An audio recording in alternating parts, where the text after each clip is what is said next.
রাম নারায়ণ রাম। আরো কত মহাপুরুষ এলো, সবাই এসে তোমাকে দেখে খুশি হয়ে গেল। মনে করো পার্বতী এলো। এই পার্বতী দক্ষ রাজার মেয়ে। পার্বতীকে বললে, আপনি পার্বতী? ওহ, সার্বজনীন পূজার জন্য কত চাঁদা তুললাম, কি যে করেছি, ইস, আর পূজা যে কতই করলাম।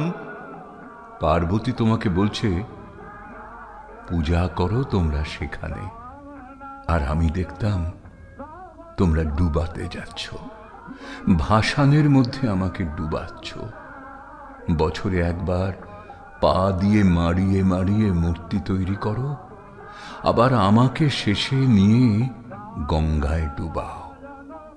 এই তো দেখি আমি সারা বছর ধরে, এই একটাই দেখি আমি। এই তো লক্ষ্মী এলো, তুমি তাড়াতাড়ি গিয়ে বললে, ইস, তুমি? না খেয়ে মরছি। কেন না খেয়ে মরছো কেন? আমি না খেয়ে মরছি, মাকে খাওয়াতে পারিনি, বাবাকে খাওয়াতে পারিনি, দেশে দুর্দিন, তুমি একবারও দেখোনি। হ্যাঁ, দেখেছি। দেখেছ? তবে কি করেছ?